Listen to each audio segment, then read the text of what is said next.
1 Samuel. Chapter 14. Verse 1. One day Jonathan son of Saul said to his young armor-bearer, "Come, let's go over to the Philistine outpost on the other side." But he did not tell his father. Verse 2. Saul was staying on the outskirts of Gibeah under a pomegranate tree in Migron. With him were about 600 men. Verse 3. Among whom was Ahir, who was wearing an ephod. He was a son of Ichabod's brother Ahitub son of Phinehas, the son of Eli, the Lord's priest in Shiloh. No one was aware that Jonathan had left. Verse 4. On each side of the pass that Jonathan intended to cross to reach the Philistine outpost was a cliff. One was called Bozez and the other Seneh. Verse 5. One cliff stood to the north toward Michmash, the other to the south toward Geba. Verse 6. Jonathan said to his young armor-bearer, "Come, let's go over to the outpost of those uncircumcised men. Perhaps the Lord will act in our behalf. Nothing can hinder the Lord from saving, whether by many or by few." Verse 7. "Do all that you have in mind," his armor-bearer said. "Go ahead. I am with you heart and soul." Verse 8. Jonathan said, "Come on. Then we will cross over toward them and let them see us." Verse 9. "If they say to us, 'Wait there until we come to you,' we will stay where we are and not go up to them." Verse 10.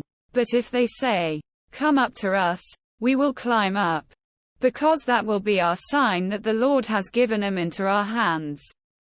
Verse 11. So both of them showed themselves to the Philistine outpost. "Look," said the Philistines, "the Hebrews are crawling out of the holes they were hiding in."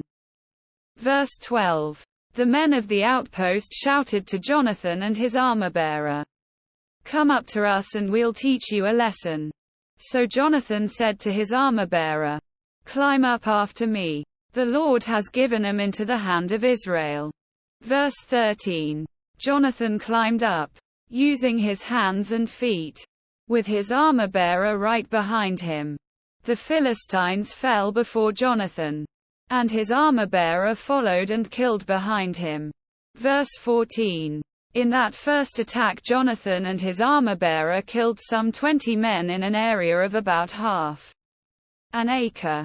Verse 15. Then panic struck the whole army, those in the camp and field, and those in the outposts and raiding parties. And the ground shook. It was a panic sent by God. Verse 16. Saul's lookouts at Gibeah in Benjamin saw the army melting away in all directions. Verse 17. Then Saul said to the men who were with him, "Muster the forces and see who has left us." When they did, it was Jonathan and his armor-bearer who were not there. Verse 18. Saul said to Ahir, "Bring the ark of God." At that time it was with the Israelites. Verse 19. While Saul was talking to the priest, the tumult in the Philistine camp increased more and more. So Saul said to the priest, "Withdraw your hand." Verse 20. Then Saul and all his men assembled and went to the battle. They found the Philistines in total confusion, striking each other with their swords. Verse 21. Those Hebrews who had previously been with the Philistines and had gone up with them to their camp went over to the Israelites who were with Saul and Jonathan. Verse 22. When all the Israelites who had hidden in the hill country of Ephraim heard that the Philistines were on the run, they joined the battle in hot pursuit. Verse 23. So on that day the Lord saved Israel, and the battle moved on beyond Beth-aven.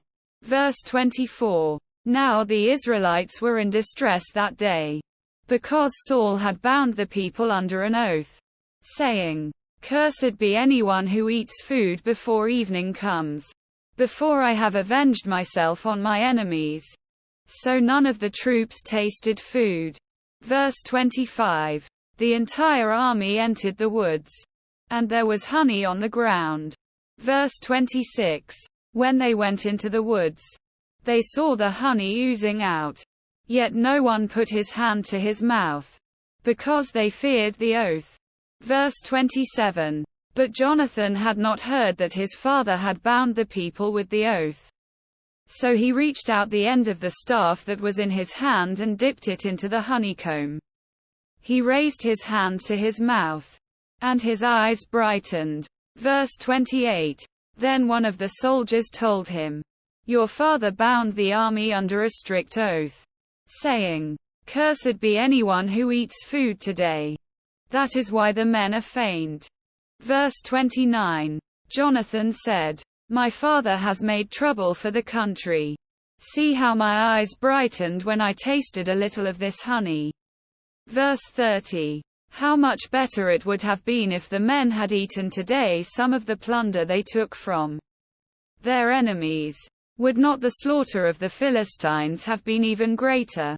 Quote. Verse 31. That day, after the Israelites had struck down the Philistines from Michmash to Aijalon, they were exhausted. Verse 32.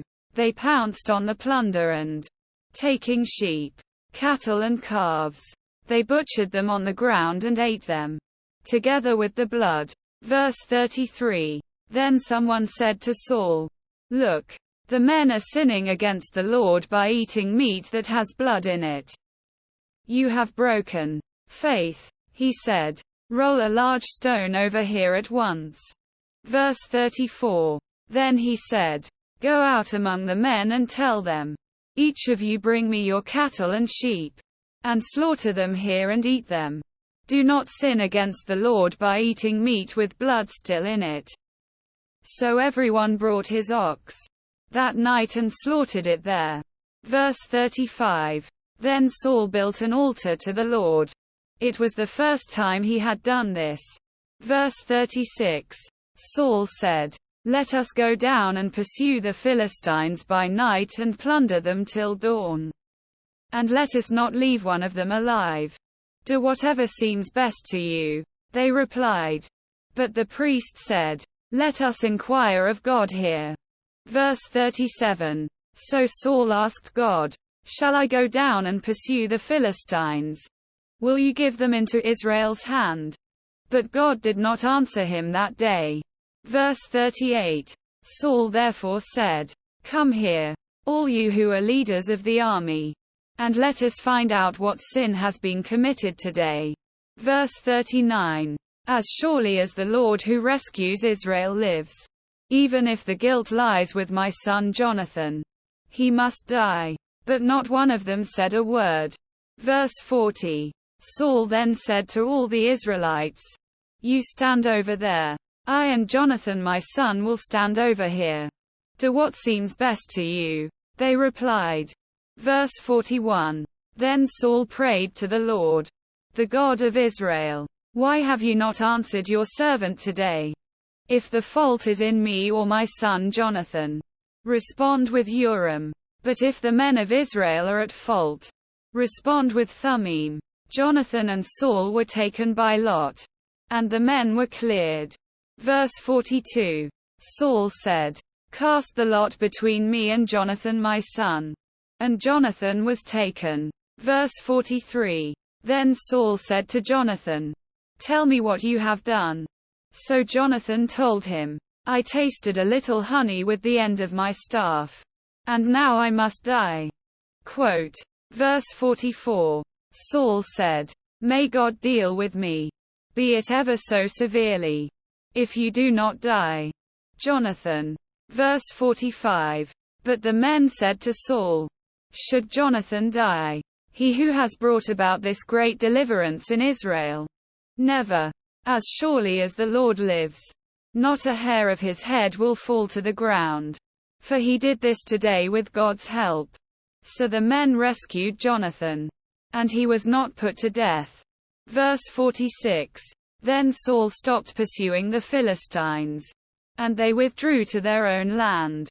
Verse 47. After Saul had assumed rule over Israel, he fought against their enemies on every side: Moab, the Ammonites, Edom, the kings of Zobah, and the Philistines.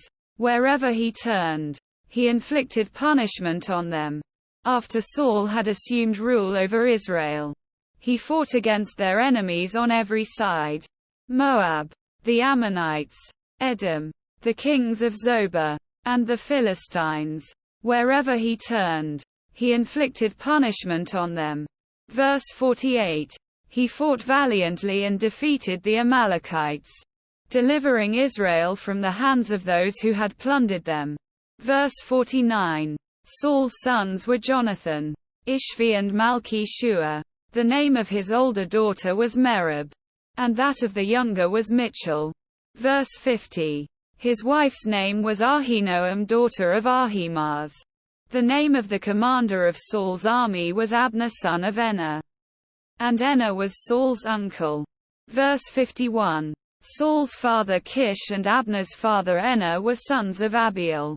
Verse 52. All the days of Saul there was bitter war with the Philistines. And whenever Saul saw a mighty or brave man, he took him into his service.